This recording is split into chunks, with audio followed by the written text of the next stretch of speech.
Hello, hello, hello, and welcome back to No Bull Self-Publishing. My name is Jen, and you might be watching this on YouTube, in which case this is just a YouTube video to help promote my course.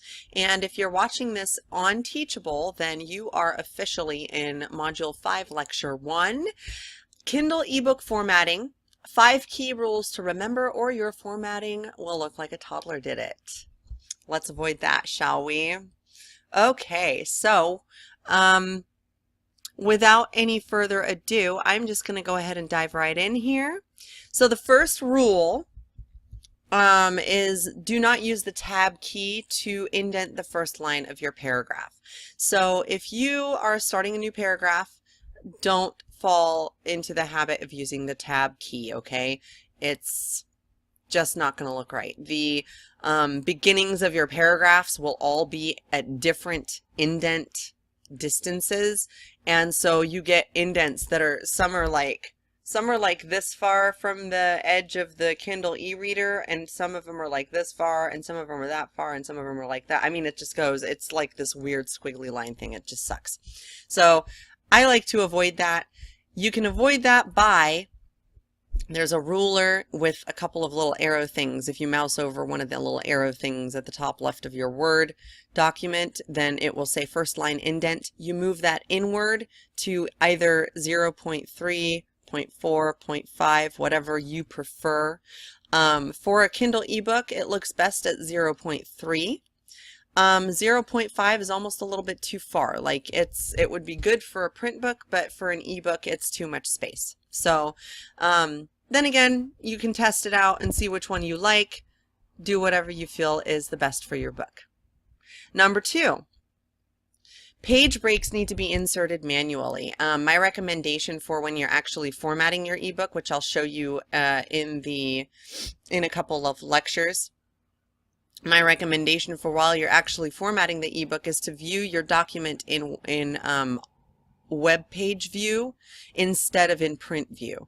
So I will show you how to do that later on. If you already know how to do it, then great, then you'll know exactly what I'm talking about. But you always want to insert page breaks by hitting Control Enter or Return, depending on what kind of system you're working on.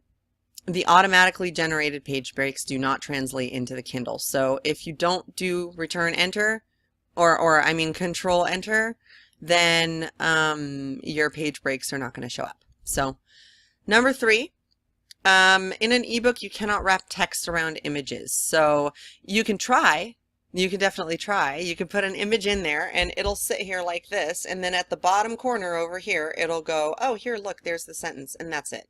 So it's going to look really awkward if you just have the one line wrapped around the image. My recommendation is to keep each image on its own line.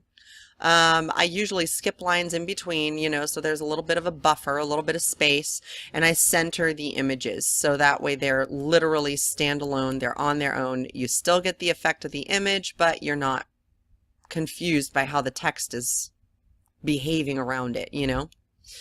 Number 4, color images are best unless you are on purpose using black and white for effect.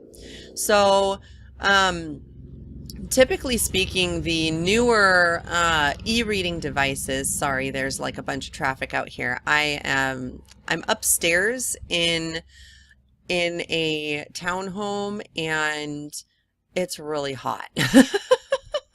You probably hear the fan in the background too, but it's hot up here. So I'm sorry about the background noise, but it's just gonna have to do, you know. Okay, sorry about that. I had to pause for a second. My son was knocking on the door asking for watermelon. So, where were we? Okay, yeah. So if you absolutely want the black and white images for the effect of having a black and white image, which, you know, is cool sometimes, then go ahead and do in black and white. However, if the image is easier to see in color, and you're not really overly concerned with it being black and white, then it's going to show up in black and white on older e-readers.